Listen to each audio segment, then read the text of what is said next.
ओम नमो भगवते वासुदेवाय नमः।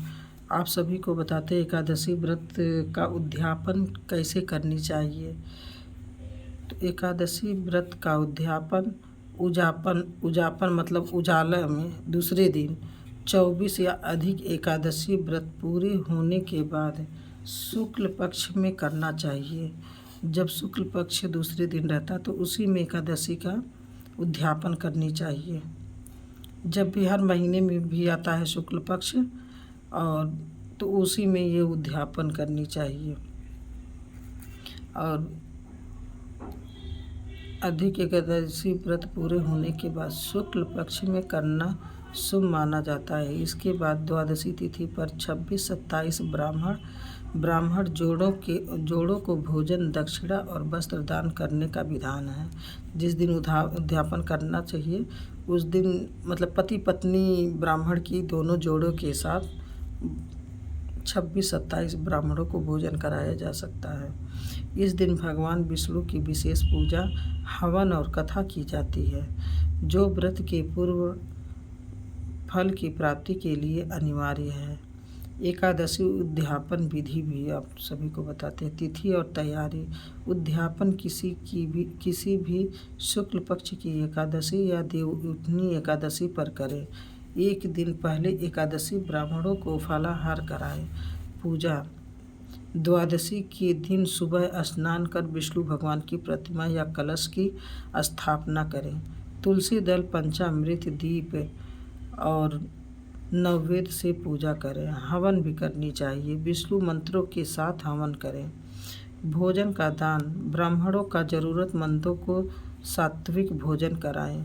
उन्हें यथाशक्ति वस्त्र, अन्न, दक्षिणा और फल दान करें। पारण भी। ब्राह्मण भोजन के बाद स्वयं पारण करें। विशेष नियम भी जरूरी होता है। चातुर्मास में उद्यापन न करें।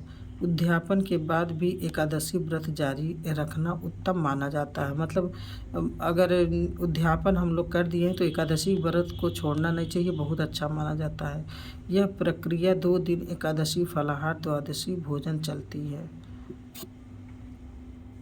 ओम नमो भगवते वासुदेवाय नमः। ओम नमो भगवते वासुदेवाय नमः। ओम नमो भगवते वासुदेवाय नमः।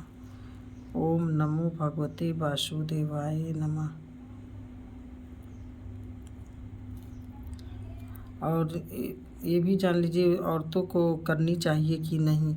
महिलाओं को एकादशी का उद्यापन कब करना चाहिए। उद्यापन देवताओं के प्रबोध समय में करना चाहिए, खास तौर पर मार्गशीर्ष या माघ महीने में या भीम तिथि माघ शुक्ल एकादशी के दिन ही उद्यापन करनी चाहिए।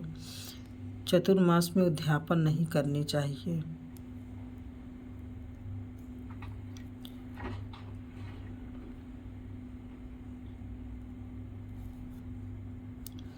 व्रत का संकल्प समाप्त करते समय ओम नमो भगवते वासुदेवाय मंत्र का जाप करें और श्री हरि से क्षमा प्रार्थना करें।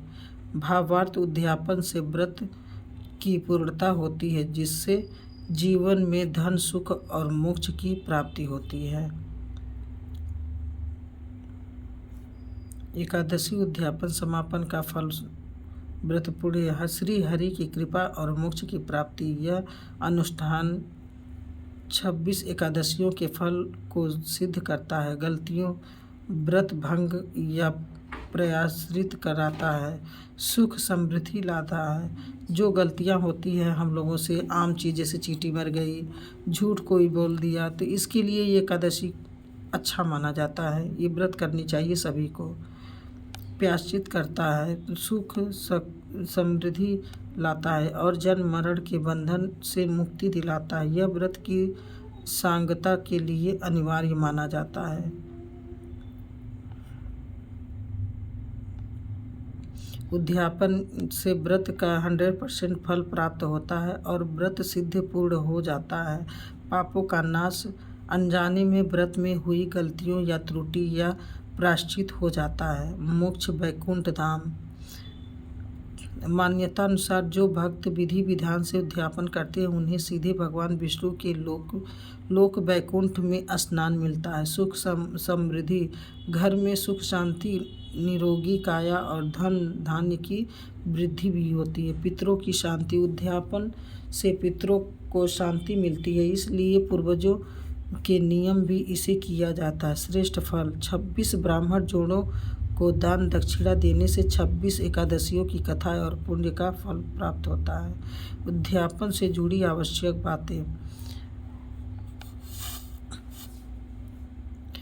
कब करें और सामान्यतः 24 या 26 एकादशी अधिक मास सहित के बाद या 1, 3, 5 वर्ष के बाद उद्यापन किया जाता है।